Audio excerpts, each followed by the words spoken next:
Özel sektör çalışanıydım. Şimdi kendi işimi kurmaya çalışıyorum diyeyim. Bundan 2 yıl önce Bursa'dan eşim ve kızımla birlikte Muğla'nın Ortaca ilçesinde bir köye yerleştik. Muğla bize ikinci kızımızı da verdi. Orada sizi ne üzdü de buralara gelmek istediniz? Yani burada okul hayatı nasıl olacak, adapte olabilecek mi, mutlu olacak mıyız? Büyükşehir bir girdap. İçindeyken birçok şeyi fark edemiyorsun. İstanbul'a iş görüşmesine gitti bir müşteriye. O İstanbul'dan İstanbul'a gelemezken ben ondan daha kısa sürede buradan İstanbul'a gidebiliyorum yani. Büyük soru işareti, ortamımdan kopmak da beni çok korkuttu aslında. Bir anda kendimi pastacılık işinde buldum. Ocak ayında eğitim aldım. Bir ara geceleri böyle nefes alamamaya başlamış. 2 adım attım, bir gariplik olduğunu fark ettim. Bir baktım bir ayağımda siyah köseli ayakkabı, bir ayağımda kahverengi köseli ayakkabı. Gelip deneyip bu hayatı yaşayıp ona göre karar versinler. Şimdi bir bahçe turu yapalım. Bir şöyle evin etrafında bir gezelim. Bunun altında damlama sulama geçiyor. Evet. Ama bunun içindeki toprak bildiğin sürekli nemli kalıyormuş. Bu yükseltilmiş sebze yatağı serası.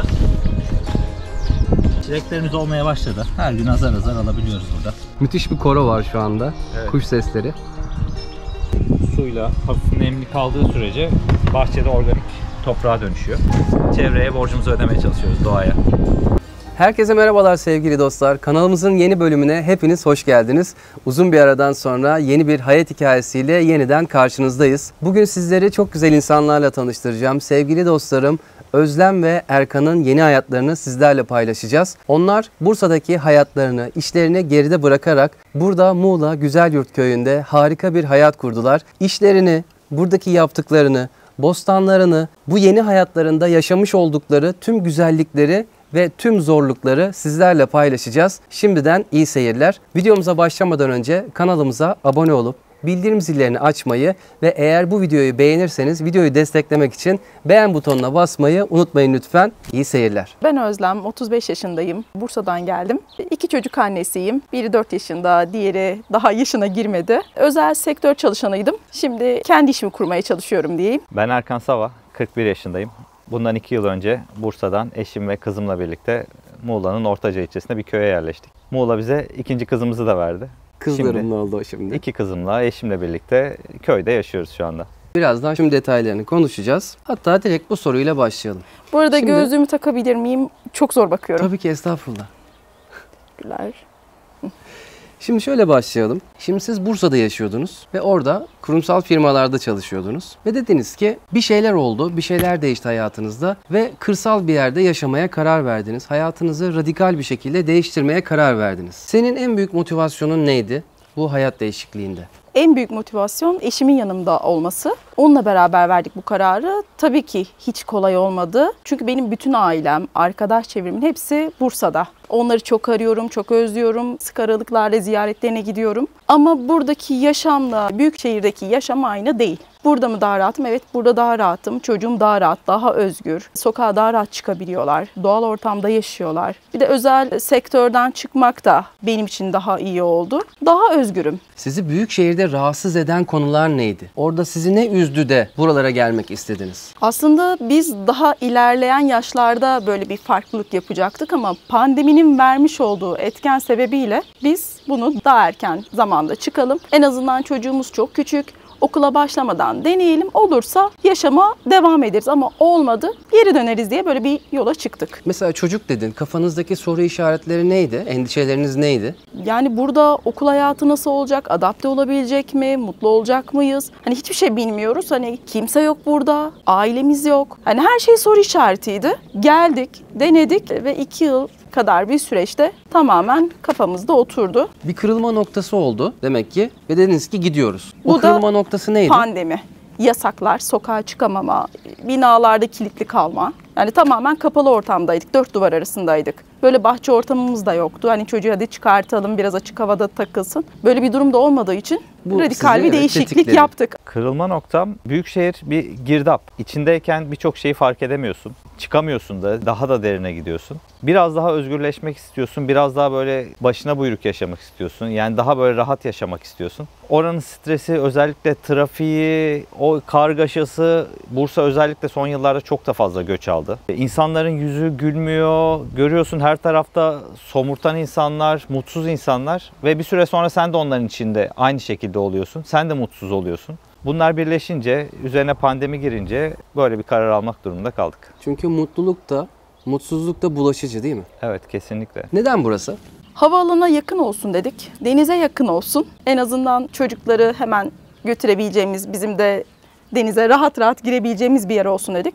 Havaalanında şundan dolayı en azından ben çocukları alıp Bursa'ya rahat rahat gidebileyim. Hani Erkan'ın da işi olduğu dönemde tek başıma hareket edebilmek için ya da şehir dışından gelecekler için de kolaylık olsun. Çünkü gelecek insanlarımız çok, çevremiz bayağı kalabalık. O yüzden burayı tercih ettik. Neden burası? Aslında aklımızda birkaç yer vardı. Biz denize yakın olsun istiyorduk. Ulaşımımız kolay olsun istiyorduk Bursa'ya veya herhangi bir durumda. Kuzey Ege'ye baktık. Kışları çok sert orası. Fethiye tarafında Yanıklar, Çiftlik tarafına baktık. Oralar güzel ama erişilmesi çok zor şu an bizim için. İşte Bodrum zaten yaşanacak değil. Küçük İstanbul olmuş. Burada havaalanı 10 dakika mesafedeyiz. Ben sıcağı seviyorum.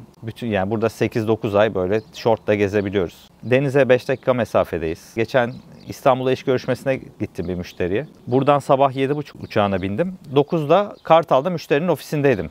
Daha müşteri gelmemişti. Yani o İstanbul'dan İstanbul'a gelemezken ben ondan daha kısa sürede buradan İstanbul'a gidebiliyorum. Yani 50 dakika sürüyor Dalaman'dan Sabiha Gökçen. Burası konum olarak bence Türkiye'nin yaşanacak yerlerinden birisi. Bir de burada bir komşumuz vardı bizim. Bisiklet turları düzenliyordu. Burada yaşıyordu. Erkan dedi bir gün. Ben Türkiye'nin etrafını 3 defa bisikletle gezdim dedi. 55.000 kilometre yapmış. İşte bir sene geldim. Bütün Türkiye'yi gezdim. Bu köyde kaldım burada 1-2 hafta. Aklımda kaldı. Seneye bir daha geldim. Bir daha burada kaldım diyor. Ertesi sene bir daha Türkiye'yi gezdim. Yine burada kaldım diyor. Bence Türkiye'nin en güzel yeri burası demişti. Direkt yaşayıp görmüş bir insan. Biz de burada yaşıyoruz. Ya bunu gözlemliyoruz. Bence burası yaşanabilecek bir yer. Peki karı koca olarak düşündüğünüz zaman en çok hanginiz istiyordu? Birinizin birisini böyle ikna etmesi gibi bir durum söz konusu oldu mu? Başta ikimiz de eşit oranlıydık. İkimiz de istiyorduk. Ta ki iş tamamen resmiyete bindi. Bu evi tuttuktan sonra benim korkularım başladı. Nasıl yapacağız? Nasıl gidecek? Olacak mı? Olmayacak mı? Büyük soru işareti. Ortamımdan kopmak da beni çok korkuttu aslında. Ama oldu galiba. Evet. Özlem'le kıyasladığında o mu daha çok istiyordu bu hayatı, sen mi? Ben daha çok istiyordum.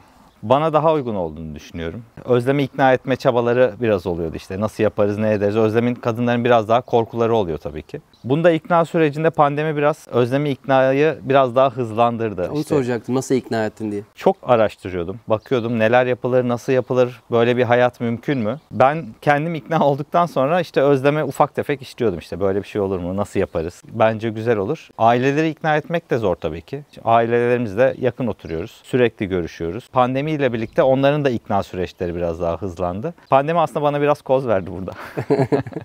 Peki senin endişelerin var mıydı? Vardı tabii ki, yani aileni bırakıyorsun, arkadaşlarını bırakıyorsun. Burada bilinmedik bir yere geliyorsun. Nasıl yaparız? Ama sonuç olarak yapabileceğimizi düşünüyordum ki öyle de oldu zaten.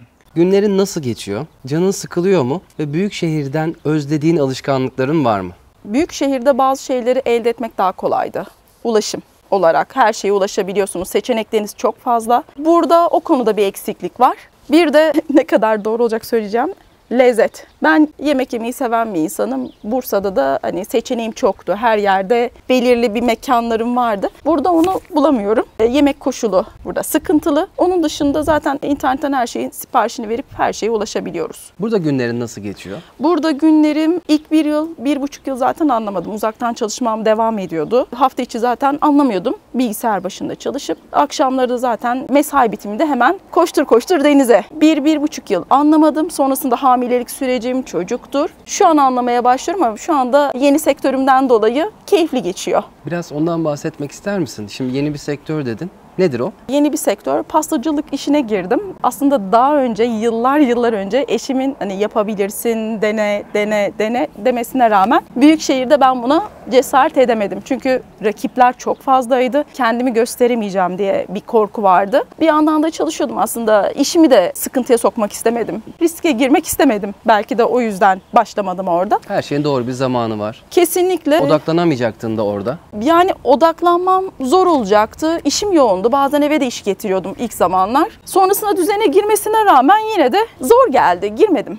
Buraya geldikten sonra da aslında öğretmenler gününde başladı bu sektör. Öğretmenlere böyle cupcake falan yapmıştım. Böyle üstlerini süslemiştim böyle çiçekli, sevimli. Sonra arkadaşların bana vermiş olduğu gazla bir anda kendimi pastacılık işinde buldum. Ocak ayında eğitim aldım. Şu an işte bu sektöre girdim, yapıyorum yani. Hani yapabiliyormuşum. Ne tarz pastalar yapıyorsun ve bu sektör nereye gidecek? Yani bu işi nereye taşımak istiyorsun? Yaş pastalar yapıyorum. İşte doğum günlerine, nişan pastaları, işte düğün pastaları. Hani gidebilecek her yere gidecek. İşte yeni eğitimler de almayı planlıyorum. İşte makaron eğitimidir, işte kruvasan da burada çok eksik. Eksik olan ne varsa aslında burada onu tamamlamak istiyorum. Ve kaliteli bir iş çıkartacağımı düşünüyorum kendimce. İnşallah hayallerim hani ismimi bir yerlere getirmek. Hani işte bu pastayı Özlem mi yaptı? Gerçekten kesinlikle hani onun lezzeti denmesi yolunda ilerlemek istiyorum. Peki mesela köye göç etmenin şu anda gelmiş olduğun noktayla bir bağlantısı var mı? Hani buradaki motivasyon, buradaki rahatlık, buradaki hayat sana bu ilhamı vermiş olabilir mi? Bunu nasıl değerlendiriyorsun? Böyle bir hayalim olmamıştı. Hani buraya geldiğimde işte pastacılık işi yaparım ya da ne yapacağım hakkında hiçbir bilgim yoktu. Hatta birçok şey geçti kafamda. Ama bunun içinde pasta işi hiç yoktu. Burada aslında pasta işini yapan çok az kişi olduğu için herkesin ekmeğini kazanabileceği bir sektör burada şu an. O yüzden böyle bir yol izledim. Yolun açık olsun. Teşekkür ederim. Ben çok başarılı olacağını düşünüyorum. Çünkü İnşallah. hakikaten bence burası senin içindeki bu yeteneğe çıkardı. Bence burası sana ilham oldu. Ve kesinlikle. Buradan çok güzel yerlere gideceğini düşünüyorum. İnşallah. Temenni de ediyorum. İnşallah. Çok teşekkür Yolun ederim. açık olsun. Çok sağ ol. Nereden insanlar senin sayfana ulaşsınlar? Instagram hesabım Sava Kekbekör. Bu hesaptan beni takip edebilirler. Sormak istediği sorular da olursa tabii ki de bilgilendiririm ne sormak isterseler. Evet. Yolun açık olsun tekrardan. Çok teşekkür ederim. Şimdi köye göç etmek isteyen insanların ilk aklına gelen soruların başında geçim konusu var biliyorsun. Çok da normal aslında. Oraya gideceğiz, ne iş yapacağız, nasıl geçineceğiz, ne yiyeceğiz, ne içeceğiz diye. Sen şu anda ne iş yapıyorsun? Benim şu an butik bir reklam ajansım var. Bursa ve Muğla ağırlıklı müşterilerim üzerinden dijital pazarlama hizmeti veriyorum. Öncesinde bir 8 yıl kadar Bursa'da bir holding bünyesinde çalıştım. En son e-ticaret projesinde e-ticaretin yöneticisi olarak işimden ayrıldım. Beyaz yakalıydım orada. Çok yoğun ve stresli çalışıyordum.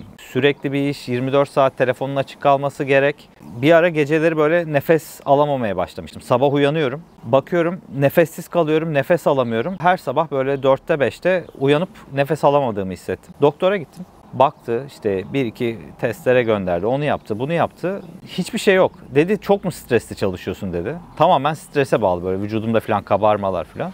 Ondan sonra aradan biraz zaman geçti. Yine aynı stresli çalışıyorum. Bir sabah evden çıktım. Ayakkabılarımı giydim. Arabama bindim. İş yerine gittim. Otoparka arabayı park ettim. 2 adım attım, bir gariplik olduğunu fark ettim. Bir baktım bir ayağımda siyah köseli ayakkabı, bir ayağımda kahverengi köseli ayakkabı. Tamamen birbirinden bağımsız. Yani kafa yoğun streste o kadar ama bakınca işte beyaz yakalısın, kravat takıyorsun, Türkiye'de iyi bir projenin başındasın.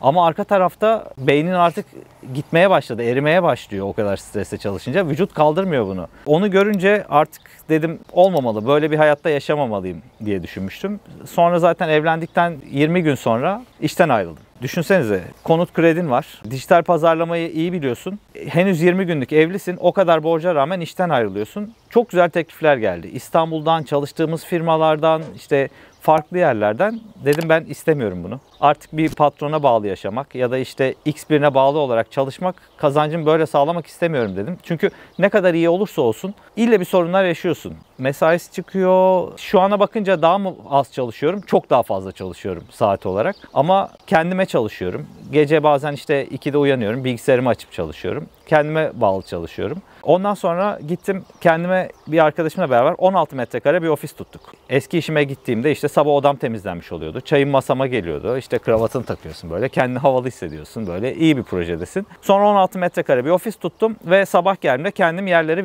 vilada alıyordum. Kendi çayımı demliyordum. İşte 2014 başlarıydı. Daha sosyal medya yeni Türkiye'de türüyor. Şu an bile insanları dijital pazarlamayı anlatmaya biraz zorlanırken bundan 9-10 yıl önce çok daha zordu. Bir firmaya gidiyorsun. Sosyal medya hesaplarınızı biz yönetelim. İşte reklamlarınızı çıkalım. Anlatıyorsun. İkna etmeye çalışıyorsun. Bundan 10 yıl öncesi için çok zor bir süreçti bu. Tam o sırada da biz ofisi kurduk. Türkiye'de bütün sosyal medyalar yasaklandığı böyle yoğun yasaklandığı zamanlarda yeni iş kurmuşsun sosyal medya üzerine. Sosyal medyalar yasaklanıyor Türkiye'de. Erişim sağlanmıyor. 10 yıl süren bir kredin var. Hiçbir gelirin yok. İlk başlar gerçekten çok zorlu.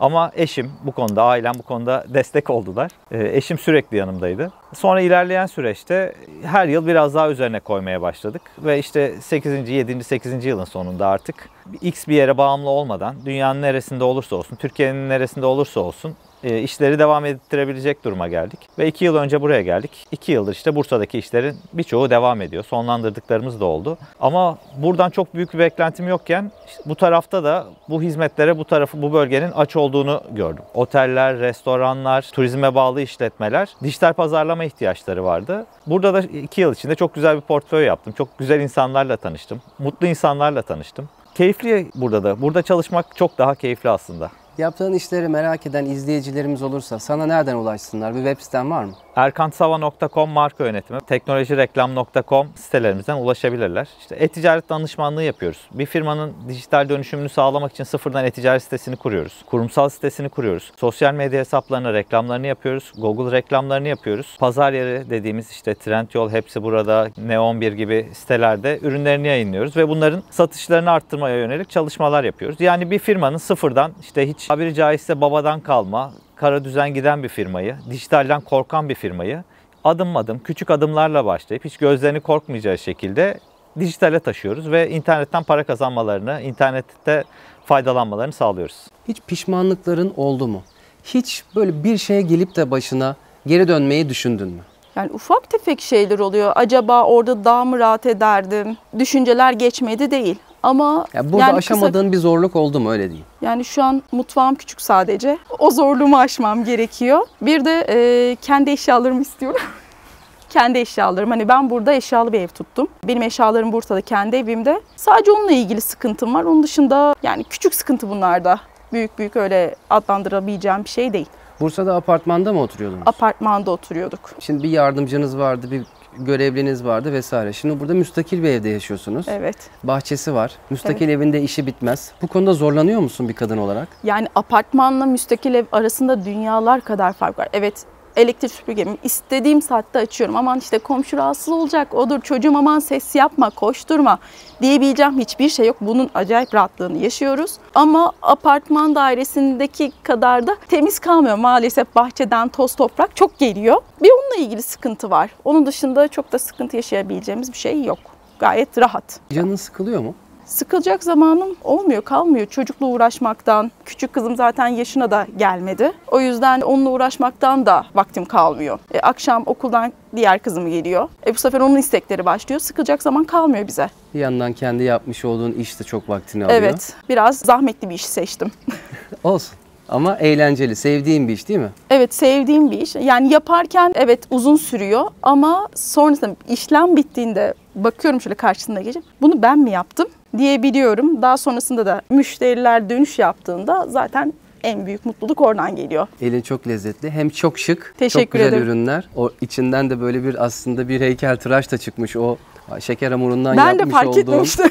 işler gerçekten çok başarılı. Yani Teşekkür ederim. kolay değil. Yani her eğitim alanının yapabileceği bir şey değil. Bence içindeki cevheri burada keşfetmişsin. Teşekkür ederim. Peki şimdi izleyicilerimiz o zaman direkt şu soruyu soracaklar. Ben şimdi onların sesi olarak bu soruyu yöneltmek istiyorum sana. Siz köye göç etmişsiniz ama işlerinizi de buraya taşımışsınız. Aslında bedeniniz gelmiş ama ruhunuz gelmemiş gibi bir algı oluştu şu ana kadarki olan sohbette. Ama bildiğim kadarıyla sen bu yapmış olduğun teknolojik işlerin yanında aynı zamanda burada toprakla ilgileniyorsun, ekolojik tarım yapıyorsun. Biraz bunlardan bahseder misin? Tüm bunlara nasıl zaman ayırıyorsun? Bu işleri nasıl öğreniyorsun? Daha önceden bir geçmişin var mıydı? Tüm bunları merak ediyoruz. Aslında bu köye göç süreci, biz köye göçelim, ne kadar güzelmiş, bugün karar verdik, yarın göçelim gibi bir şey değil. Ben işlerimi burada yaşayacağım şekilde yıllardır, işte 3-4 yıldır, onun öncesi göçmeden önce burada nasıl planlarım ona göre planladım. Buraya göç etmek isteyenlerin de karar verdik, ne kadar güzel, hadi yarın göçelim gibi bir hayat yok. Kenarda fabrikaları yoksa tabii ki. Evet. Buna göre hazırlık yapmaları gerek. Ben mesela bazı işleri ona göre kabul etmedim. Gelirimi bazı yönlerde düşürdüm. Mesela matbaa baskı işlerinde bazı şeylerde müşteriyle birebir sürekli iletişimde olmak gerek. Mesela network tarafında bilgisayar tamiri konusunda kesinlikle o işlere girmedim, uzak kaldım. Çünkü orada müşteriye birebir hizmet vermek zorundasın. Aslında bu da bir planlamanın eseri. Onun öncesinde de Bursa'da eski evimiz, kendi evimiz terası vardı. Bir 25 metrekare kadar. Orada işte tohumdan kendi fide fidelerimi yetiştiriyordum. Terasın bir köşesini işte öyle sera haline getirmiştim. Orada yapıyordum. Ekolojik tarım, yani işte balkonda, bahçede ne kadar yapılabilecekse orada onun biraz geçmişi var. Ve bu çok keyif veriyordu. Burada aslında şu an ikisini yürütüyorum. Yani işte orayı aslında buraya göre hazırladım iki taraftan da. Burada da bahçede hemen hemen bu sene her nokta dolu olacak şekilde planladım bahçeyi. İşte neler ekilecek, ne kadar ekilecek, hangi sıklıkla ekilecek, işte sebze yataklarında ne olacak, ipe nasıl alınacak. Aslında bunlar bir günlük bir iş değil. Hepsi planlama sonucu. Zamanda buna bakınca yetiyor. Büyükşehir'de işte trafik sorunu, çok daha fazla farklı şeylere kafamız yöneliyor, algımız yöneliyor. Burada biraz daha fazla vakit kalıyor kendimize. Onu da bahçeye ayırmış oluyorum ben. Yaşamış olduğun tüm hayatı düşün. Buradaki 2 yılını düşün. Burada ilk aklına gelen, seni en çok mutlu eden ve mutsuz eden varsa unsurlar, bunları bizimle paylaşır mısın? Mutsuz eden düşünüyorum. Mutsuz eden pek bir şey hatırlamıyorum. Çok standart geçiyor sanırım. O kadar yoğun ki anlamıyorum yani şu beni mutsuz etti, bu beni mutsuz etti diye hatırladığım net bir şey yok aklımda. Kendi çevremin de buraya gelmesi, ailemin de buraya gelmesi beni daha mutlu edecek. Keşke onlar da gelse. O yüzden bunun en zorluk olan kısmı bu bence benim için. Aile hasreti, özlemi diyoruz. Kesinlikle. Bunu konunun dışında tutarak Tamam. mutluluklarına odaklanalım. Buranın en huzur verici yanı bahçede takılmak, çocuğum istediği gibi koşturması, 5 dakikada denize gidiyor olabilmek, misafirlerimiz geldiğinde çok rahat ağırlayabilmek. Gelen misafirlerimiz de buradan ayrılırken çok mutlu olarak ayrılıyorlar ve akılları burada kalıyor. Biz de gelmek istiyoruz ama cesaret edemiyoruz diyen çok arkadaşlar da var. Herkes kendine bir şekilde garanti almak istediğinden dolayı aslında bunlar oluyor. Çünkü hepsinin bir iş hayatı var. Bizim de en büyük aslında avantajımız eşimin işinin her yere taşıyabilmesi aslında. Bilgisayar ve interneti olduğu her yerde çalışıyor olabilmesi. Bundan dolayı bir artımız vardı. İnşallah herkes bunu tadabilir. Peki senin hiç böyle sıkıntı çektiğin, aşamadığın bir sorun oldu mu? Çok büyük bir sorunumuz olmadı. Yani burada göç ederken bir erkek tek başına olursa işte her türlü yaşar. Dağda yaşar, bayırda yaşar, yokluk çeker. Ama burada benim kafamdaki en büyük sorun, bir ailem var. Eşim işten ayrılacak. Geçim konusunda sıkıntı yaşanır mı? Onlar buraya alışır mı? Benim aslında kafamdaki soru işaretler kendimden çok ailemeydi. Onların da alışması benim kafamdaki soru işaretlerini götürdü. Peki sen daha çok isteyen kişi olarak burada yaşadığın herhangi bir sebepten ötürü hiç geri dönmeyi düşündün mü? Hiç düşünmedim. Yani hiç kafamda öyle bir şey olmadı. Peki. Seni burada en çok ne mutlu ediyor? Beni en çok rahat yaşıyorum. Sıcağı seviyorum. Ben buradan arabaya bindikten 5 dakika sonra denizdeyim. Kapımın önüne çıktığımda bir dostlarım geldiğinde, arkadaşlarım geldiğinde onları çok rahat bir şekilde ağırlıyorum. Kızımla bahçede vakit geçirebiliyoruz. O çok mutlu yaşıyor. Geçenlerde fark ettim. Beni yine çok böyle aslında garip gelen, mutlu eden bir şey. Geçen sene Ekim'de burada bir müşterimin düğününe gittik. Pantolon giydim. Bir baktım, ben en son Nisan'da pantolon giymiştim dedim. Eşofman, uzun kol, uzun bir şey giymiştim dedim. 6-7 ay boyunca ayağıma hiç, dizimden altını hiç kapatmamışım. Yani 7 ay boyunca düşünsenize, yani bir beyaz yakalı her sabah tıraş oluyor, pantolon giyiyor. X bir insan da öyle.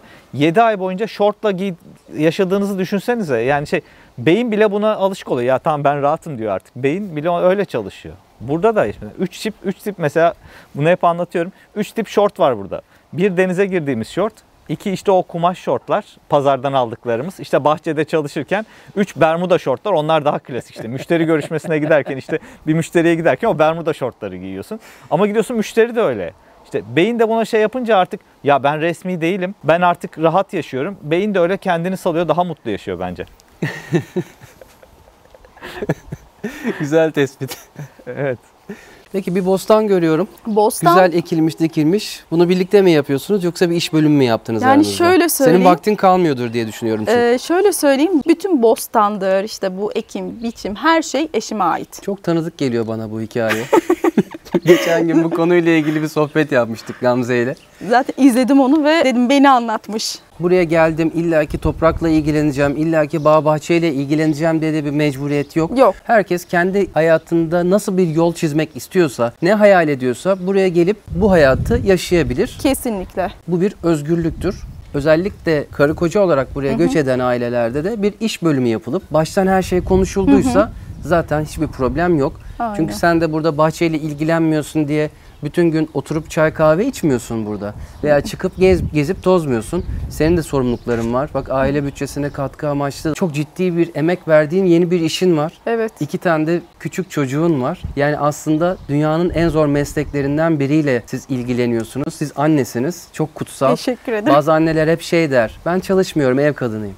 Ben bu cümleyi çok yanlış buluyorum. Kesinlikle. Çünkü dünyanın en ulvi, en zor ve en kıymetli mesleklerinden biri bence annelik. Teşekkür ederim. Ne güzel bunu böyle söylemeniz. Çünkü çoğu insan bunun farkında değil. Hani evde duruyorsan evet sen çalışmıyorsun, bütün gün oturuyorsun modunda düşünüyorlar ama kesinlikle öyle değil. Onu söyleyen kişiye bir gün ev işlerini verip, yemek yaptırıp bir de çocuk vereceksin başına. Ondan sonra bakalım düşüncesi ne yönde değişiyor. Bir daha bir sormak lazım onun sonunda. Ah ah keşke. Şimdi radikal bir değişiklik bu. Büyük şehirdeki alışkanlıklar var. Oradaki konfor alışkanlıkları var. Burada birçok işi kendin yapıyorsun. Liste çok uzar gider. Eski hayatından özlediğin bir şeyler var mı? Burada şöyle değiştireyim. Burada bize en çok ne zorluyor eski hayatımıza kıyasla? Biz eski hayatımızda işte sabah kalkıyorduk. Çocuğu, kızımı anneme bırakıyorduk karşı sitede. İşe gidiyorduk. Özlem'le benim ofisim 2. kattaydı bir iş merkezinde. Özlem'in çalıştığı yer 6. kattaydı. Kısa bir yolculuğun ardından oraya gidiyorduk. Akşam gelip annemde yemek yiyip tekrar çocuğu alıp evimize geçiyorduk. Yani böyle bir konfor hayatı vardı. Şimdi 2 çocuğun %100 sorumluluğu bizim elimizde. Mesela bu akşam çıkalım Özlem'le baş başa bir yemeğe gidelim. Öyle bir şey yok. İşte ya da çıkarsın. kafa dinleyelim. Bu akşam şunu yapalım. Bugün şunu yapalım. Öyle bir şey yok.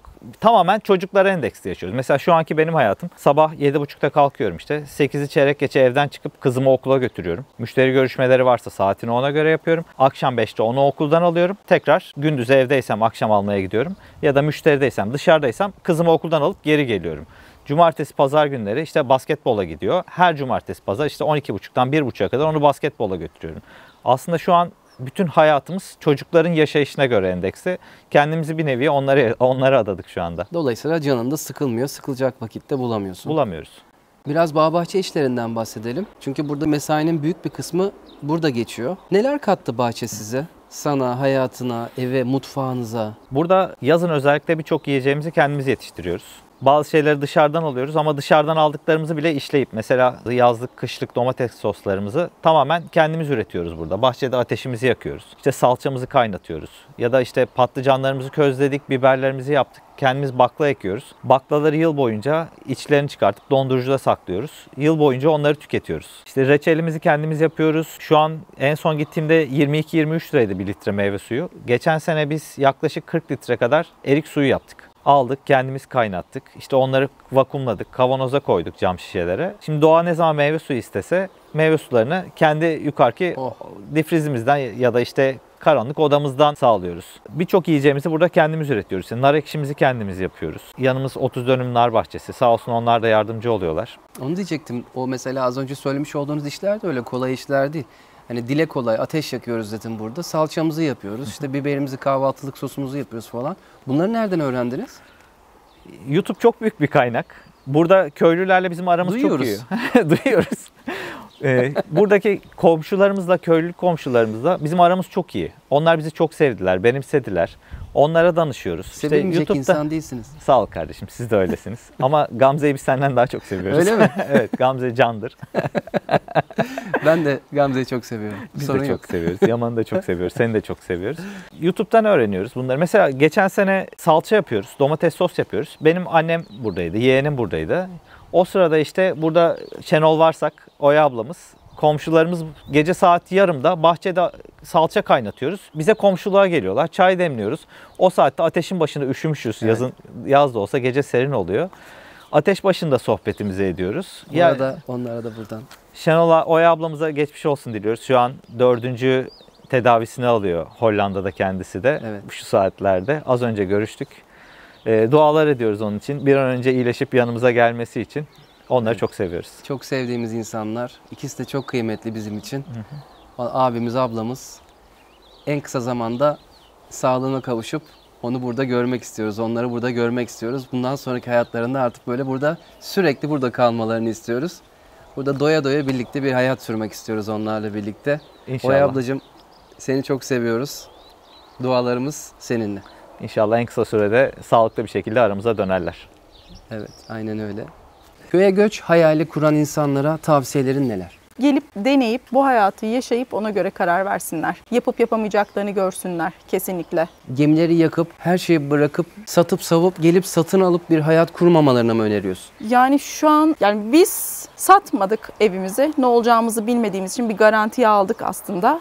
Yani gelelim bir kiralık ev tutalım, deneyelim, olup olmadığını görelim. Ona göre önümüzü çizelim dedik. Geldik ve gerçekten hani bizim sonuç olumlu oldu. İyi ki geldik diyoruz eşimle beraber. Yani diğer insanlar için de aynısını öneriyorum. Gelip denemeden hani şu Ortamı an koklamadan. ne söylesem yanıltmış olabilirim. O yüzden gelip denesinler. Bir de herkesin hikayesi farklı, Kesinlikle. hayatı farklı, beklentileri farklı. Herkes ayrı bir hikaye. Kesinlikle öyle. Planlama. Yani aileyi planlama, yaşayacağın yeri planlama, çocuk varsa çocuğu planlama, geliri planlama. Her şeyi iyi planlayıp herkes adım atmalı. Ona göre bu hayatı istiyorlarsa önlerine atıyorum bir 3 yıllık planlama yaparlar. Giderlerini ona göre belirlerler. Ne iş yapacaklarını ona göre belirlerler. Ondan sonra karar verip köye göçü sağlayabilirler. Peki hadi o zaman bostanı gezelim, bahçeyi gezelim, bir evin etrafında şöyle bir tur atalım. Buraları bir ayakta bize bir gezdir. Hadi bakalım. Hadi. Kalkalım. Evet sevgili dostum Erkan, şimdi masa başı sohbetimizi yaptık. Güzel gerekçelerinizi dinledik. Şimdi bir bahçe turu yapalım. Bir şöyle evin etrafında bir gezelim. Neler yapıyorsun, neler planlıyorsun, biraz bundan bahsedelim. Şu anda biraz boş gözüküyor bahçe çünkü kıştan çıkıyoruz. Evet. Yazlık ekimlerimizi daha gerçekleştirmedik. Ama hem şu anda neler var neler yok onları konuşalım. Hem de neler planlıyorsun onları konuşalım. Süper. Şimdi her sene biraz daha tecrübe oluyor. İlk sene geldik işte biraz daha nasıl ekilir, ne yapılır. İkinci sene mesela otla çok uğraştık. Bu sene biraz daha geliştirip mulch düşündük. Mulch'la mesela şu ön taraf şuraya bir erkenci biber ektik. Üzerine poşet yaptık işte çilek naylonundan. Burada amaç ot çıkmasını engellemek. Aynı zamanda toprağı nemli tutup sulama imkanını azaltmak. Bunun altında damlama sulama geçiyor. Çok güzel. Mesela şurada toprak inanılmaz serttir artık böyle. Şimdi yağmur yağmış olmasına rağmen bile bayağı bir sert görüyorsun. Evet. Ama bunun içindeki toprak bildiğin sürekli nemli kalıyor. Bu da işte sürekli hem sulamamızı azaltıyor bizim. Daha az sıklıkla suluyoruz. Hem alttan ot mücadelesiyle uğraşmıyoruz. Bu sene acı biberler burada. Bir 150 kök kadar da arka tarafa tatlı biber ekeceğiz. Burada bir begonvilimiz var. Bunlar palmiye olacak inşallah. Büyüyünce palmiye olacak bunlar. Burada 2 tane böğürtlenimiz, orada bir tane ahududumuz var. Burada da aynı şekilde bahçeden biçtiğimiz otları buraya mulch olarak kullandık. Burada bahçeden biçtiğimiz çimleri buraya serdik. Bunlar yeşildi, kurudular. Şu an yağmur yağdığı için hafif nemli ama kuruduğu zaman tamamen alttaki toprağı nemli tutuyor ve toprağın su ihtiyacını azaltıyor. Evet. Bunun bütün bahçeye geneline düşündüğümüzde bu mulchlamayı bayağı bir su tasarrufu yapmış oluyoruz küçücük bahçemizde bile. Doğru. Bu da ahududumuz. Bunlar yeni bu yaprakları açmaya başladı. İnşallah Temmuz gibi burada çocuklar ahududu koparırken göreceğiz çocukları. Burada bir Pinterest projesi görüyorum. Evet, sağ olsun Koray ile birlikte yaptık bunu. Koray çok yardımcı oldu bunu yaparken. Bu yükseltilmiş sebze yatağı serası. Şöyle arkadan menteşeli. PVC su borularıyla yaptığımız. İçine çilek ektik bunun. Arkasında menteşesi var. Çileklerimiz olmaya başladı. Her gün azar azar alabiliyoruz burada. Mesela bugün bunları artık Doğa okuldan gelince birazdan. Aynı zamanda da fideleme serası olarak da burada kullanıyorsun. Viyollerini fideliyorsun, evet, gördüğüm kadarıyla. Geceleri bu aralar hala serin oluyor. Bunlar hep atalık tohumdan tohumlarımız. Bunları fideledik. Yakın zamanda işte bunları da bahçeye ekmeye başlayacağız. Tamam. Rüzgar arka taraftaki boş kısma. Evet, arka tarafa biber. İşte oraya birazdan gireriz. Tamam. Burası da yeşillik sebze yatağımız. İşte çeşit marullarımız var. Bunlar Akdeniz kıvırcığı. Bunları ben çok seviyorum. Birkaç tane reyhan var. Rokalarımız var. Yiyebilirsiniz güvenle. Bu yeşillik ihtiyacımızı karşılıyor. Arka tarafta biraz taze soğanlarımız var. Baklalarımız oldu. Tam zamanı şimdi. Bunları Ekim gibi ekmiştik. Toplanacak zamana geldi şimdi bunlar. Bayağı çılgın gibi olmuş. Evet, çok verimli. Güzel oldular. Bunları da işte toplayıp tanelerinden ayırıp buzluğa atıyoruz. Özlem, biz favayı çok seviyoruz. Özlem kış boyu fava yapıyor. Bursa'da geçen hafta pazarda sordum. Şöyle bir avuç böyle 8-10 tanesi 20 lira dediler. Şaka gibi ya. Ben hep videolarımda şimdi son zamanlarda şunu söylüyorum. Biz böyle hobi olarak başladık. Romantik duygularla başladık bu işe. Ama şu anda mecburiyet. Evet, mecburiyet kesinlikle. Yani böyle bir karış toprağın varsa yapmamak çok saçma bir şey. Benim okuduğum bir ailenin bütün ihtiyacını karşılayacak birer ikişer fide dikerek 35 metrekare bir ailenin geçimine yetiyormuş toprak. 35 metrekare toprak. İyi değerlendirildiğinde tabii. Peki bir şey soracağım. Biz şimdi hani acemiyiz. Sen de 2 senedir bu işleri yapıyorsun. Daha önceden balkonunda yaptığını söylemiştin. Ama burada açık doğada yapmak biraz daha farklı. Burada böyle bunlarla mücadele verirken yabani otlarla nasıl mücadele veriyorsun? Veya bit geldiği zaman, başka hastalıklar geldiği zaman nasıl mücadele veriyorsun? Ben kesinlikle ilaç kullanmıyorum. Hatta zararlı gelirse giderse gitsin gözüyle bakıyorum. Bazı arkadaşlarım kızıyor bana hatta. İşte pazardan da ilaçlı alacaksın ama bile bile atamam diyorum ben de buna. Evet. Şurada bir pompam var. İlaç pompam. Onun içinde şey var. Gülleci bulamacı var. Gülleci bulamacını çok kullanıyorum. Sebze yatağı olduğu için ot mücadelemiz biraz daha kolay oluyor. Mesela şu az önce baktığımız moruların olduğu yer neredeyse hiç ot yok. Geçen yıldan yaptığımız güzel toprak bizi önümüzdeki yıla kolaylaştırıyor. Ot mücadelesi için bu sene de denediğim malçlama, malç naylonuyla birlikte damlama sulamayla deneyeceğiz. Yavaş yavaş geliştiriyoruz kendimizi. Küçücük alandan ne kadar çok verim alırsak bizim için o kadar güzel. Çok güzel bir yerde yaşıyorsun ya. Şu duyuyor musun? Evet. İnşallah seyircilerimiz de duyuyordur. Müthiş bir koro var şu anda. Evet. Kuş sesleri. Hanım, fava istiyoruz biz. Ayıpsınız. Hemen yetiştirelim ve yapalım. Evet, toprakla Buyurun, uğraşmayı bekleriz. sevmiyorsunuz ama böyle hazır olduğu zaman Her yapmayı, türlü yemek pişirmeyi, o görev sizde. Evet. Kesinlikle. İş bölümü. Özlem tecrübeli ve güzel o konuda. Aynen. Böyle çiğ sever misiniz bilmiyorum ama ben çok severim. Öyle mi? Ben hiç denemedim. Denemedin mi? Bak soyayım sana. Bu Benim arada şu. buranın projesi çok güzel. Nedir? Buraya şimdi damlama sulamalar çekilecek. 4 tane karık yapılacak buraya. Damlama sulamaların üzerine siyah malç naylonu çekilecek. Onun üzerine işte bir sıra patlıcan çeşitleri, bir sıra işte kabak, bir sıra salatalık, bir sıra da işte kudret narı.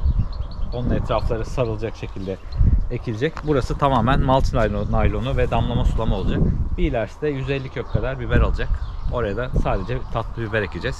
Kapya biber ağırlıklı düşünüyoruz salçalığımızı yapmak için. 150 kadar kök ne yapacaksınız diyecektim. Evet, kapya deyince işin rengi değişti. Kapya. Ben ilk geldik. Oraya ben sadece bir 40 tane ektim ilk sene. 40 tane 35 tanesi kıl biber, tatlı kıl biber. Hani kahvaltıda falan yenir, kolay olur. Arkadaş niye 35 tane biber ekiyorsun? Sağ sol yer yok, gök biber oldu. 5 tane acı biber yapmıştım. Onların turşularını yaptık.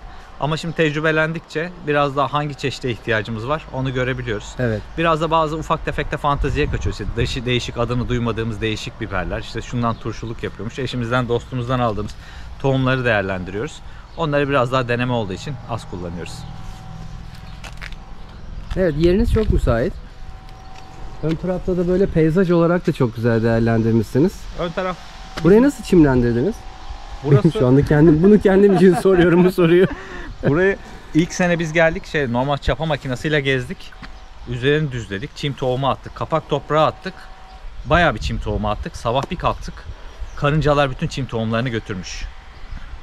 Her yer bu sefer toprak oldu. Ondan sonra biraz çim tohumları yaptık. Biraz otları sık suladık. Yabani otlar çıkmaya başladı.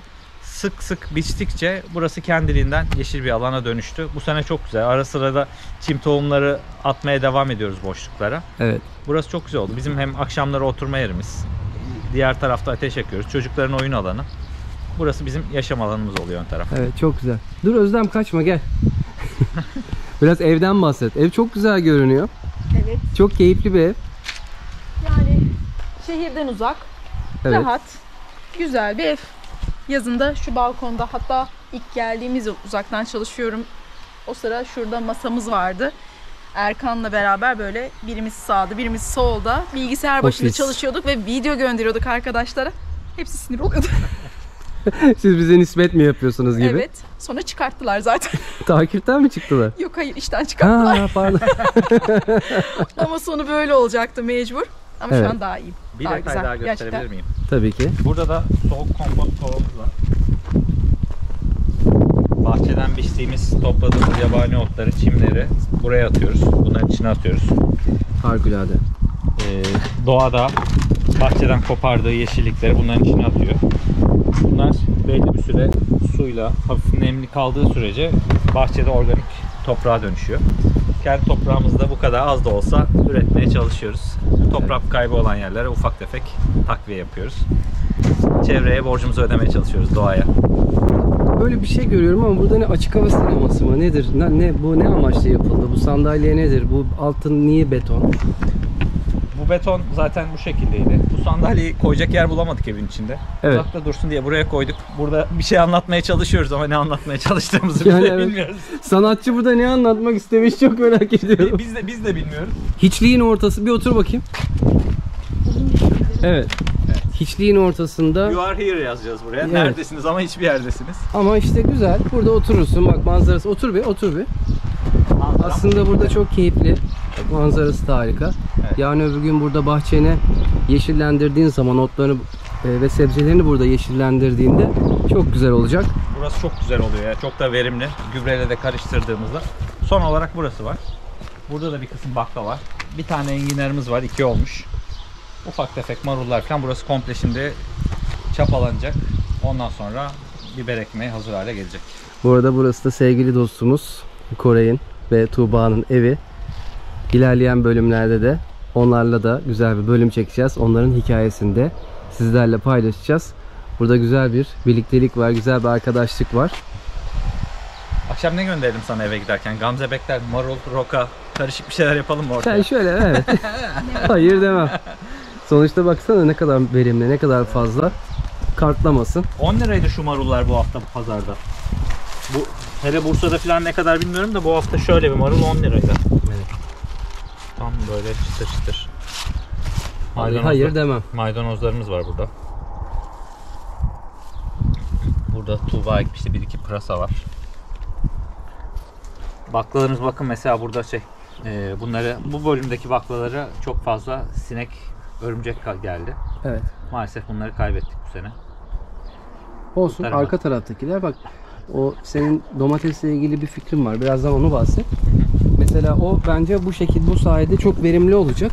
Evet. Çünkü bak bahçenin bu kısmındaki baklalarda sorun olmuş, hastalık Evet, olmuş kesinlikle. ama arka taraftakilerde yok öyle Yok, bir şey. Evet. Domateste de çok fazla hastalık oluyor. İlk sene, ikinci sene yetiştirdik. Tuta geliyor, başka bir zararlı geliyor. Yan yana ektiğimizde hemen birbirine sıçrıyor. Bu sene farklı bir şey deneyeceğim. Büyük siyah sebze fide poşetleri var. Ya da büyük 20 litrelik petler var. Bu sene ilk bir bunda denedim. Bunun yerine siyah fide poşeti kullanacağım. Domatesleri bir 10-12 tane bahçenin çeşitli yerlerine koyup bu şekilde yükseltip ipi alıp domatesi toprağa değil de hep böyle ayrı yerlerde yetiştireceğim. Birbirinden uzak olacak. Evet. İnşallah domateste de böyle akmasa da damlar diyoruz bu sene. Çünkü domates açık alanda gerçekten çok zor. Çok güzel. Bir iki tane biber almıştım sezon başında. Onlar da ölür mü ölmez mi derken bütün yağmurları, rüzgarları atlattılar. Biberler de gayet güzel olacak gibi duruyor. Evet. Kıl biber. Kahvaltıda yeriz bunları. Evet sevgili dostlar, şu anda şu arkadan gelen ses için çok özür diliyorum. Benim böyle bir kaderim var. Ben ne zaman bu kameranın deklanşörüne bassam yarım saattir, bir saattir burada hiçbir ses yoktu. Sessizliği bekledik. Yağmurun dinmesini bekledik. Geldik hadi çekimimizi yapalım dedik. Kameraya bastım ve arkada kesim başladı. Bu bitse çim biçme, o bitse demir kesme. Maalesef benim kaderim böyle. O yüzden videolarımızdaki bu sesler için kusura bakmayın. Bazen diyorsunuz niye o cırcır böceklerinin sesi çok rahatsız etti. Arkadaki kesim çok rahatsız etti. Eminim ki şimdi bu çekimi bitireceğiz ve oradaki iş de bitecek. Artık ben bir şey diyemiyorum. Bu konuyla alakalı ben de saldım. Sevgili dostlarım çok teşekkür ediyorum. Biz teşekkür ederiz. Evinizin kapılarını bana açtığınız için ve bu güzel hikayenizi sevgili dostlarımızla paylaştığınız için sonsuz teşekkürler. 2-3 yıl sonra baktığımız zaman çok güzel bir anı olacak bu da bizim için. Bu yavrular büyüyecekler. Değil mi? Değil mi Bahar'ım? Canım benim. Biz teşekkür ederiz. Her şey için. Her zaman zaten bekleriz. Ev sizin eviniz. Sürekli beraberiz. Çok teşekkür ediyorum. Böyle bir hikayede bize yer verdiğin için belki yıllar sonra çocuklar çok daha mutlu izleyecekler. Belki kendi çocuklarına bunu izletecekler. Evet. Bizim için çok güzel bir anı oldu. Ayağına sağlık, yüreğine sağlık. Biz teşekkür Doğamız, ederiz. ablası okulda olduğu için o görüntülerde yok ama onun da fotoğraflarını bu videonun içinde paylaşacağım izninizle. O da hatıralarımızda yer alsın. Evet. Yolunuz Hadi açık olsun. Bay Hepimizin. bay. Gülen Bay yüzünüz bay bay. hiç olmasın. Hep böyle mutlu olun. Hepimizin Hoşça kal. inşallah. Bay bay yapalım. Hadi bay bay yapalım. Bay bay.